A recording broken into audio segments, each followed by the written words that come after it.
Dear Peter Tatchell, Director of the PT Foundation, thanks for joining us today.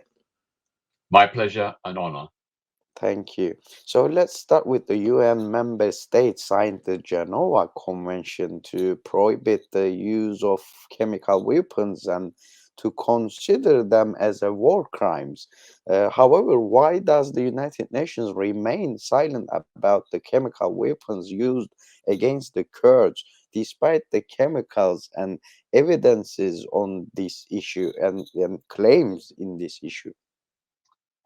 Well, of course, it is not just Turkey's use of chemical weapons, but indeed its wider war crimes and crimes against humanity against the Kurdish people. Um, Clearly, these are in violation of international human rights law. The problem is the United Nations just does not seem to have the resolve to tackle this very important human rights and war crimes issue.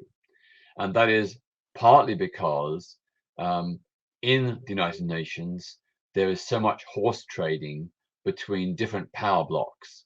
You know, one does one block a favor and in return expects something else.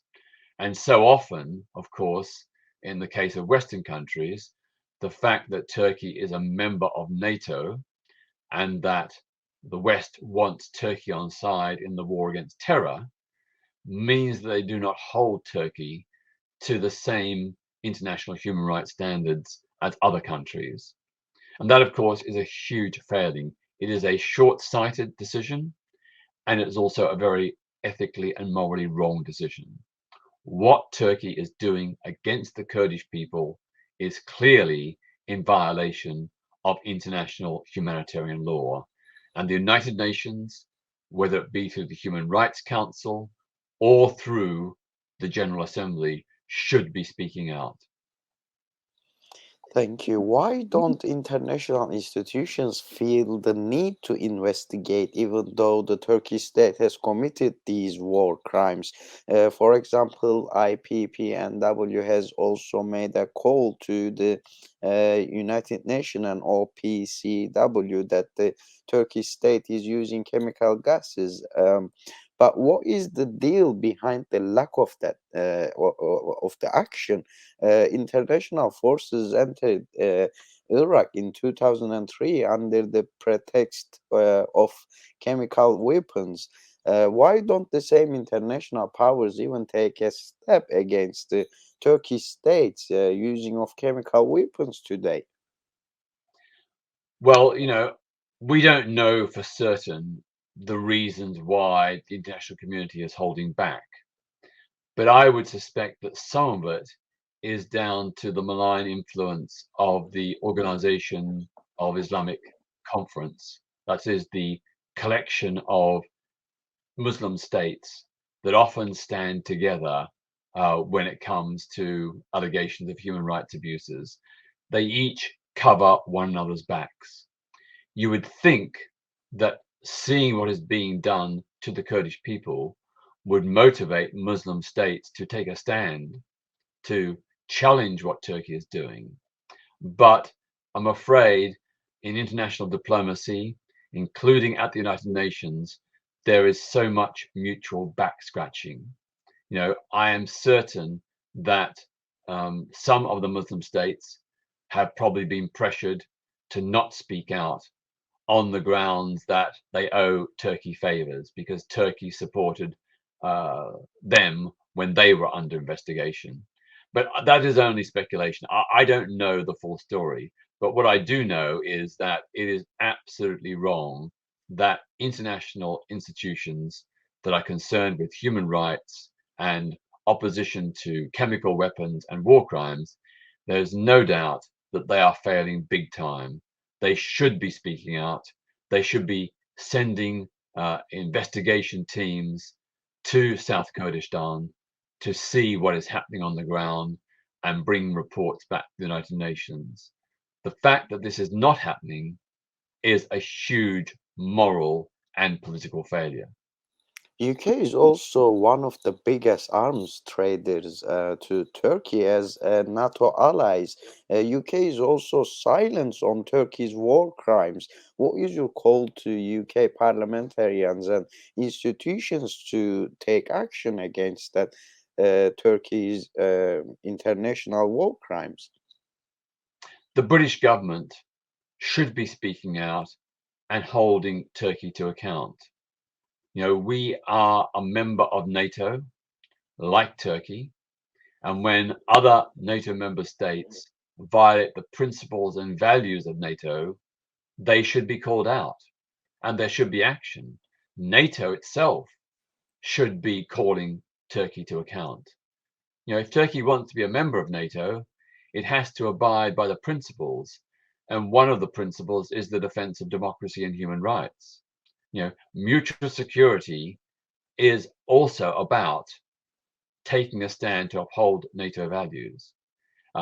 I think that when it comes to Britain, very clearly our government is almost certainly being influenced by the lucrative arm contracts that we have with Turkey. We sell weapons to Turkey. We make a lot of money from those arms sales.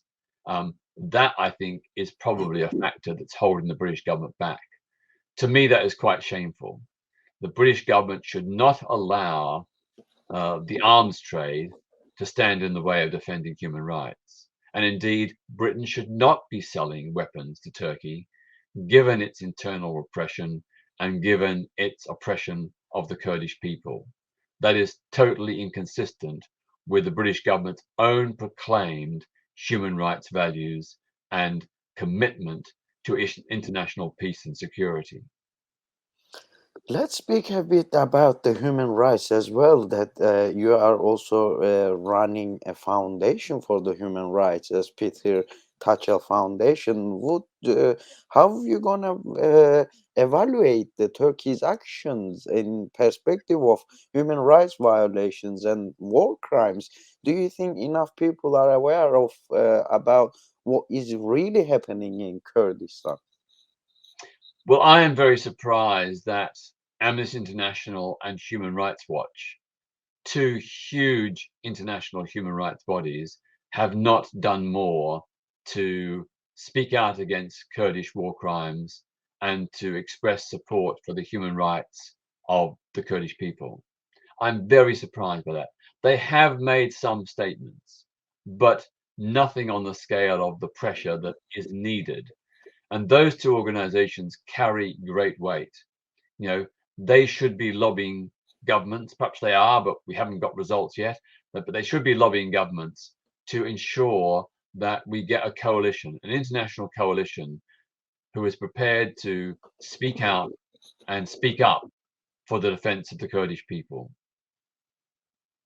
In front of the whole world, the Turkish state both carried the chemical weapons to ISIS gangs in Rojava and used these weapons in their attempt in invading northernist Syria as well, as you remember. What action can be taken against the Turkish state in the international arena to stop these human rights violations?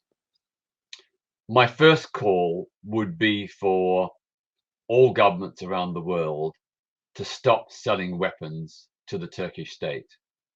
Those weapons are being used to oppress and harm the Kurdish people. They're being used to commit war crimes and crimes against humanity. So all arms sales should be halted to Turkey. In addition, NATO should suspend Turkey from membership. It is incompatible with NATO values and principles what Turkey is doing to the Kurdish people. Kurdish people deserve support, and NATO has the power and influence to suspend Turkey from its organization. On top of all that, I would appeal for international diplomats to raise what is happening in South Kurdistan at the United Nations Human Rights Council and in the UN General Assembly.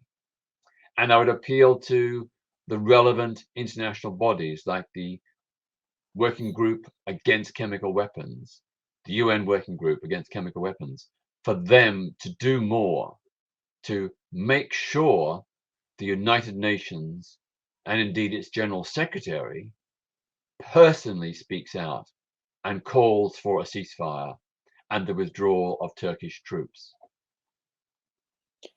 Dear Peter Tatchell, Director of the PT Foundation, thanks for joining us. Thank you for accepting our interview invitation and your valuable comments.